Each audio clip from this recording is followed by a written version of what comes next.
Bienvenue dans cette nouvelle édition du Non-Stop Info, sommaire de l'actualité. Dans le processus de modernisation de son appareil étatique, le Gabon annonce une refonte des primes versées aux fonctionnaires. Celles-ci seront désormais plus incitatives, plus équitables et plus transparentes. Le Burkina Faso, toujours dans l'attente des résultats de la présidentielle du 22 novembre, la compilation des bulletins de vote au niveau des centres communaux fait polémique. L'opposition dénonce des fraudes massives. Et puis au Tchad, des dizaines de restaurateurs ont fait table ouverte les 22 et 21 novembre à l'occasion de la Journée nationale de la gastronomie, l'occasion de redécouvrir les spécialités et les saveurs locales. Mais tout d'abord, Pierre Buyoya n'est plus le haut représentant de l'Union africaine au Mali et au Sahel.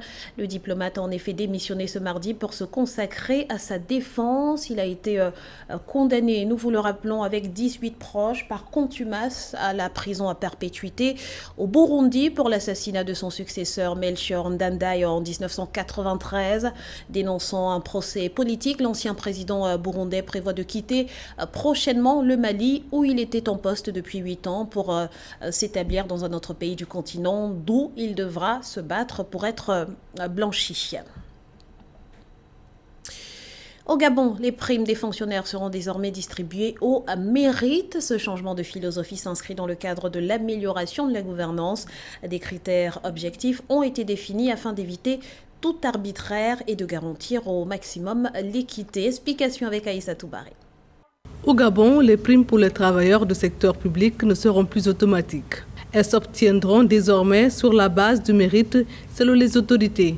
Une décision qui entre dans le cadre de l'ambition du gouvernement gabonais de réformer la fonction publique. Il convient de noter que cette décision des autorités gabonaises est conforme aux recommandations du Fonds monétaire international avec lequel Libreville est engagé dans un programme de réformes économiques et financières. Cela permettra donc à l'État gabonais de réduire ses dépenses de fonctionnement. Une étude récemment menée par des économistes gabonais prouve que sur la période de 2009-2019, l'État gabonais a versé 5 750 milliards de francs CFA à ses fonctionnaires.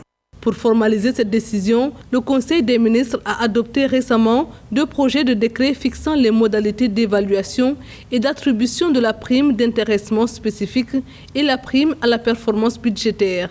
Ces textes, une fois entrés en vigueur, devraient permettre une rétribution plus juste des avantages liés à la performance des agents des secteurs de la finance publique.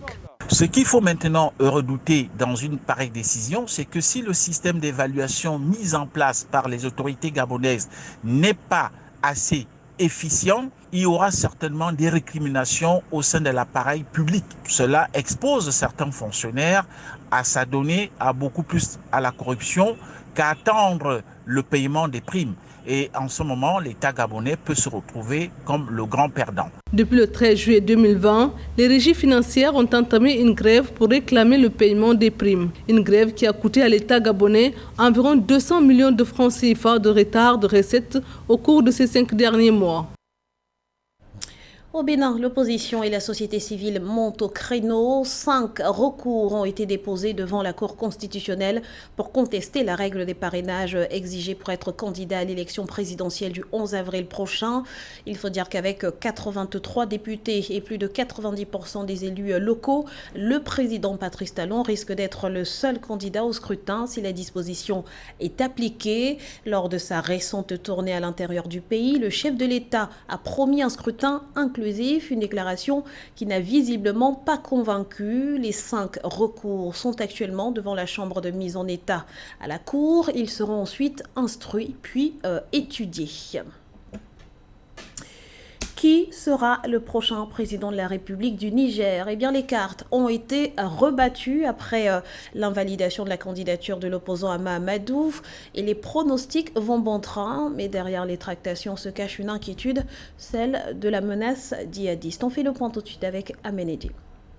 Le 27 décembre 2020, le Niger passera à une autre étape de son histoire politique. Au total, 41 candidatures ont été déposées au ministère de l'Intérieur pour l'élection présidentielle. Un scrutin qui s'annonce dans un climat plus ou moins conflictuel, eu égard à la situation sécuritaire préoccupante dans le Sahel depuis 2015. Quand on fait un monitoring un peu de cette campagne-là, on comprend que les candidats tiennent un discours qui se rapporte à la question de la sécurité. Premièrement, c'est que je ne suis pas assez sûr qu'à l'aune un peu de ces discours-là, qu'il soit aussi facile de résoudre ce problème sécuritaire, parce qu'il date quand même de longtemps. La question sécuritaire a impacté l'enrôlement dans beaucoup de zones. Entre défis sécuritaires et présidentiels à venir, le Niger continue de subir les assauts de groupes islamistes basés sur des violences, malgré l'avancée de la coopération régionale du G5 Sahel pour la sécurité. Grâce à une politique de défense active menée par les États membres, l'objectif de restaurer la paix semble loin d'être atteint.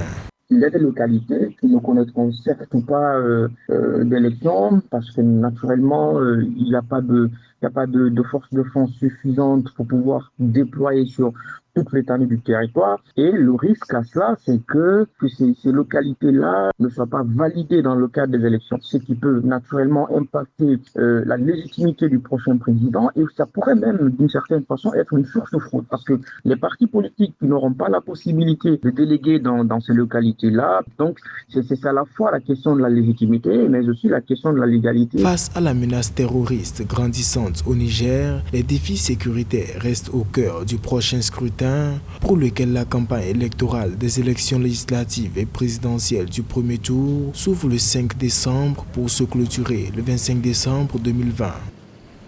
Le Burkina Faso retient son souffle. Le pays connaîtra dans les prochaines heures le nom du vainqueur de la présidentielle du 22 novembre.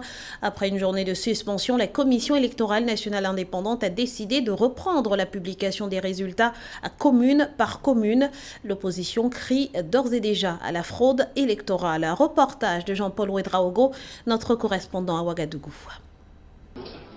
Au Burkina Faso, la conférence des candidats signataires de l'accord politique de l'opposition ont dénoncé ce lundi 23 novembre des manquements graves dans l'organisation et le déroulement du double scrutin de dimanche. Dans une déclaration lue par son président du mois, elle a rejeté par anticipation les résultats des dites élections après avoir pointé du doigt la modification par la CENI du nombre et de la cartographie des bureaux de vote retenus de manière consensuelle pour les élections. L'opposition n'a tout naturellement donc pas pu participer à la surveillance des activités électorales dans ces bureaux de vote. Seule la CENI peut expliquer le pourquoi de ces changements. Tout cela a empêché de nombreux Burkinabés d'exercer leurs droits civiques. À ces irrégularités s'ajoutent plusieurs autres insuffisances selon la conférence des candidats. Suite à cette déclaration, la CENI, plus tard dans la soirée, a indiqué dans un communiqué la suspension des travaux de la plénière des commissaires, lesquels reprendront ce mardi avec la validation des résultats obtenus par chacun des 13 candidats. C'est après validation que nous allons nous retrouver devant vous. On s'est donné rendez-vous toutes les heures. On va donc compiler pendant 1 heure un quantum de communes. Donc, vous allez nous voir devant ce pupitre-là toutes les heures jusqu'à la proclamation définitive des résultats. Rappelons que 6,5 millions d'électeurs, dont 23 108 de la diaspora, étaient appelés aux urnes dans le cadre de ces élections. Si dans l'ensemble, le scrutin, selon des observateurs, s'est déroulé dans le calme, notons que 1300 bureaux de vote sur 21 000 annoncés n'ont pu ouvrir à l'intérieur du pays du fait de la situation sécuritaire difficile.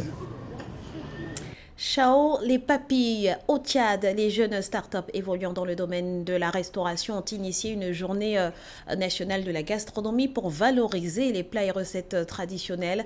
Un programme alléchant et haut en saveur. Immersion avec Joël Maribalo.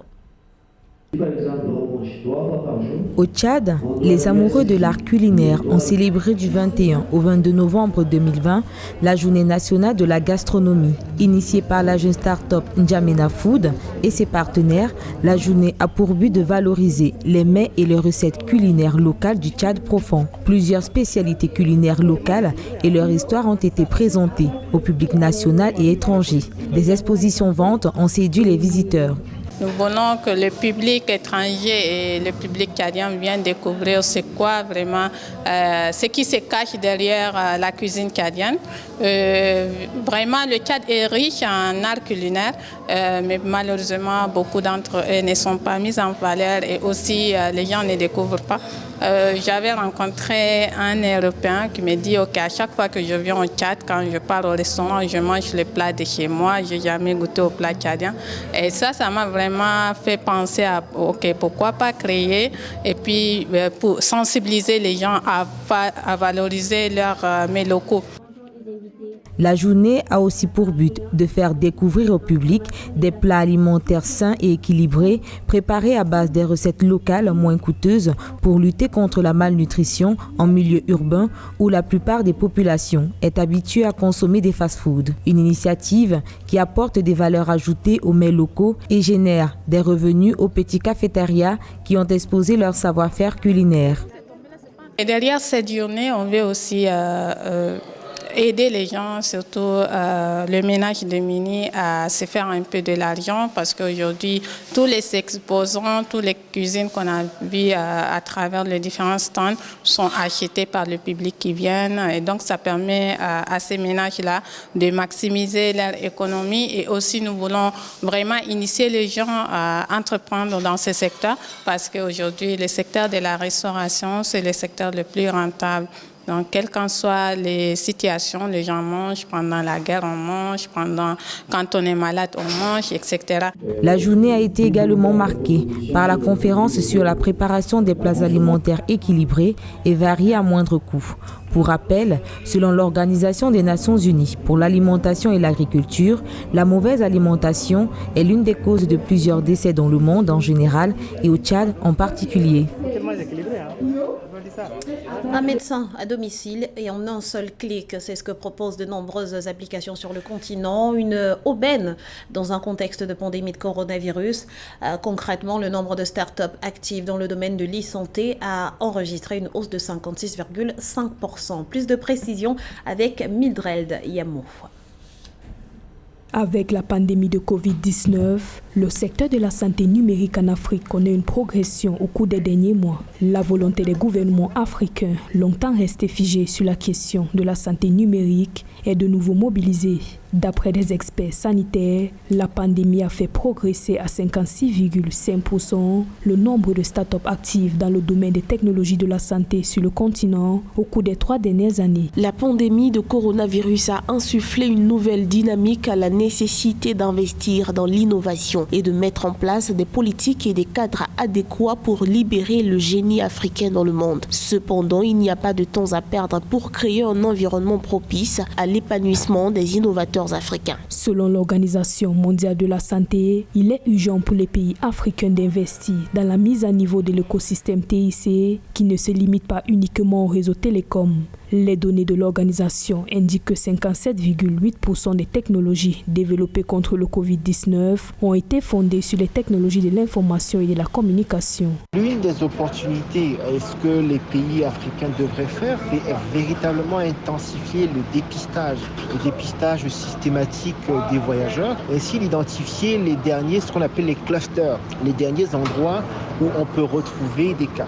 La deuxième chose qu'il faudrait faire, effectivement, c'est de renforcer l'engagement communautaire. La santé numérique a tout son sens. Des startups comme eDocta au Cameroun ou encore d'autres dans le continent sont extrêmement importants dans ces moments parce qu'elles permettent de prendre soin des patients, que ce soit à distance, que ce soit à domicile, et uniquement ceux qui ont vraiment besoin de se rendre à l'hôpital peuvent donc être transférés vers les hôpitaux. Alors que l'accès des populations aux soins de santé de qualité demeure encore faible en Afrique, l'Organisation mondiale de la santé appelle à renforcer le développement du secteur des TIC afin de soutenir efficacement des services de santé numérique. Précisons qu'au premier semestre 2020, les startups engagées dans l'e-santé en Afrique ont recueilli plus de 90 millions de dollars, représentant la moitié des fonds alloués à ce secteur depuis 5 ans.